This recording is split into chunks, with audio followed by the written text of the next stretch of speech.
મિત્રો, આ વિડીયોમાં આપણે ગૌતમ બુદ્ધ વિશે જાણવાનું છે, તો વિડીયોમાં છેલ્લે સુધી બન્યા રહેજો।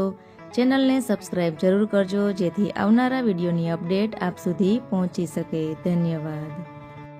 ગૌતમ બુદ્ધનો જન્મ ઈસવીસન પૂર્વે 563માં વૈશાખ મહિનાની પૂર્ણિમાના દિવસે થયો હતો। તેમનો જન્મ નેપાળના કપિલવસ્તુ નજીક લુંબિની નામના સ્થળે શાક્ય કુળમાં થયો હતો। તેમના પિતાનું નામ રાજા શુદ્ધોદન અને માતાનું નામ રાણી મહામાયા હતું। કહેવાય છે કે તેમનો ઉછેર તેમની માસી ગૌતમીએ કર્યો હતો, તેથી તેઓ ગૌતમ તરીકે ઓળખાયા। 29 વર્ષની વયે તેમને ગૃહ ત્યાગ કર્યો હતો।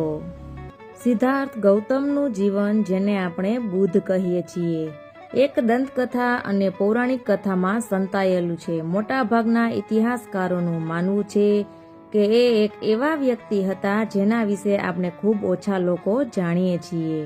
કપિલવસ્તુના રાજા શુદ્ધોદનને કોઈ સંતાન ન હતું। આ કારણથી સંતાનની લાલસામાં તેમને 2 વખત લગ્ન કર્યા, જેમાં મોટી રાણીનું નામ મહામાયા અને નાની રાણીનું નામ પ્રજાપતિ હતું। આધેડ વય સુધી દાન અને દેવતાઓની પૂજા કર્યા પછી પણ બાળકનું સુખ મેળવી શક્યા નહીં।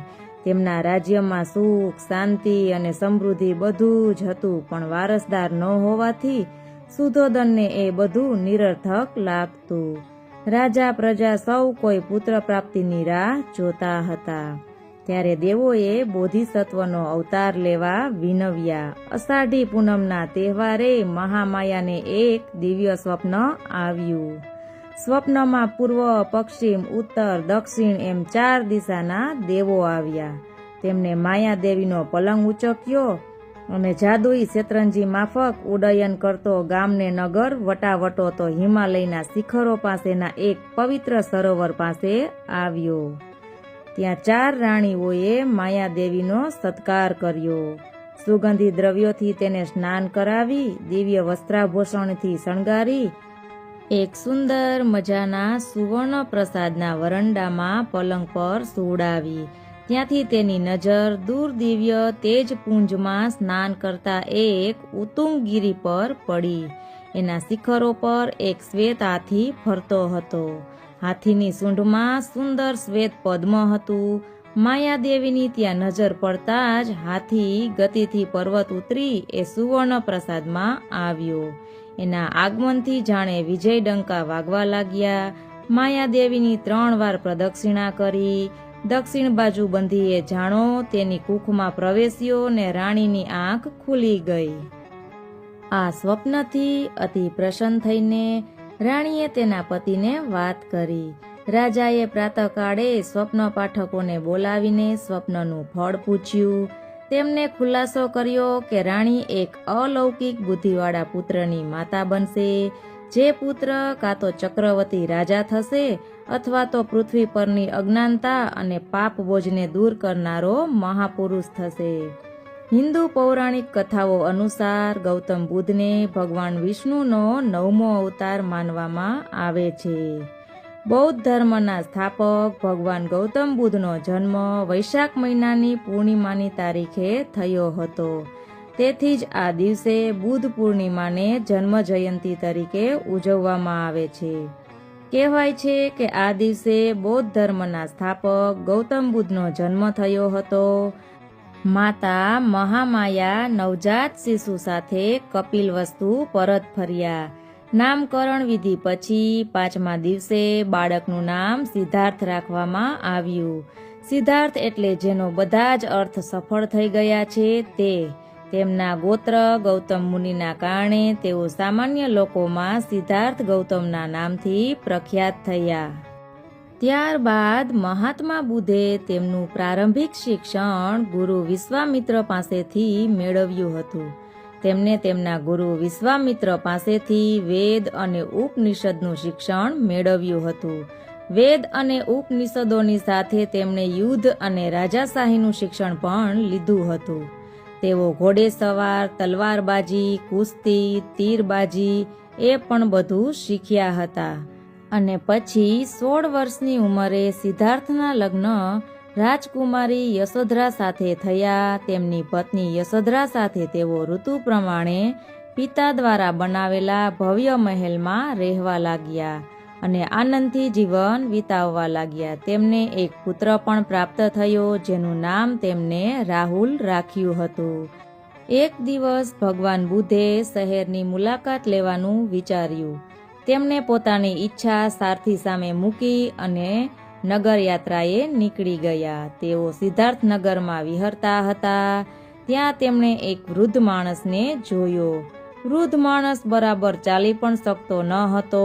સિદ્ધાર્થ સમક્ષ આ મૂંઝવણ બહુ થવા લાગી, કારણ કે તેમણે આજ સુધી કોઈ વૃદ્ધને આ રીતે જોયો ન હતો. અને પછી તે વૃદ્ધ વિશે સારથીને પૂછ્યું. ત્યારે સારથીએ જવાબમાં કહ્યું કે એ તો વૃદ્ધ માણસ છે. દરેક વ્યક્તિ એક દિવસ વૃદ્ધ થાય જ છે. આ કુદરતનો નિયમ છે. સિદ્ધાર્થે પોતાની તરફ જોયું અને પ્રશ્ન કર્યો કે શું હું પણ એક દિવસ આવો બનીશ? સારથીએ જવાબ આપ્યો કે હા, દરેક વ્યક્તિ વૃદ્ધ થવાનો જ છે. આ પછી સિદ્ધાર્થ આગળ વધ્યા. તેમણે એક બીમાર માણસને રસ્તાની બાજુમાં પડેલો જોયો, જે પીડાથી બૂમો પાડી રહ્યો હતો. આ જોઈને સિદ્ધાર્થે સારથીને ફરીથી પૂછ્યું. સારથીએ કહ્યું કે આ તો બીમાર વ્યક્તિ છે, જે કોઈ રોગના કારણે પીડામાં પીડાઈ રહ્યો છે. આ શરીર ક્યારેક બીમાર પણ પડે છે.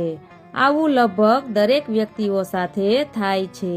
આ બંને ઘટનાઓ જોઈને ગૌતમ ખૂબ જ પરેશાન થઈ ગયા અને તેઓ આગળ વધ્યા. આગળ જતા રસ્તામાં તેમને શબયાત્રાને જોઈ. કેટલાક માણસો એક માણસની લાશ લઈને જઈ રહ્યા હતા. સિદ્ધાર્થે ફરીવાર સારથીને પૂછ્યું. ત્યારે સારથીએ ફરીથી સિદ્ધાર્થને જવાબ આપ્યો, એક દિવસ માણસને મરવાનું જ છે. આમાંથી કોઈ બચી શકે તેમ નથી. આ બધું જોઈને સિદ્ધાર્થના મનમાં ખળભળાટ મચી ગયો. તેનું મન સાંસારિક જીવનમાંથી ઉઠી ગયું. પછી એક દિવસ રાત્રે કોઈને કહ્યા વગર તેમને ઘરને છોડી દીધું. તે સમયે ગૌતમની ઉંમર લગભગ 29 વર્ષની હતી. અને ત્યારબાદ એવી માન્યતા પ્રચલિત છે કે 7 દિવસ અને 7 રાતની કઠોર તપસ્યા કર્યા પછી જ્યારે ગૌતમ બુદ્ધને જ્ઞાન થયું, ત્યારબાદ તેઓ સાવ મૌન થઈ ગયા હતા. તેમના મૌનથી આખું દેવલોક ધ્રુજી ઉઠ્યું હતું. બધા દેવતાઓ વિચલિત થઈ ગયા અને વિનંતી કરવા લાગ્યા, હે બુદ્ધ, તમારું આ મૌન તોડો અને આ દુનિયાને સાચો રસ્તો બતાવો. યુગોની તપસ્યા પછી માણસ બુદ્ધ બને છે. જો તમે મૌન થશો તો આ જગત કાયમ માટે શાંત થઈ જશે. ત્યાર પછી તેઓ આ દિવ્ય જ્ઞાનનો ફેલાવો કરવા ભ્રમણ માટે નીકળ્યા. 5 બ્રહ્મચારીઓ કે જેમણે ગૌતમ બુદ્ધને આનંદી માનીને છોડી દીધા હતા, તેઓ સારનાથમાં આધ્યાત્મિક સાધના કરી રહ્યા હતા.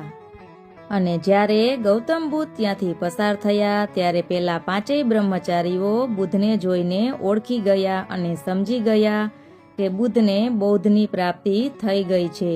તે 5 જણ ગૌતમ બુદ્ધના પગે પડ્યા. બુદ્ધે તેમને પોતાના શિષ્ય તરીકે અપનાવ્યા.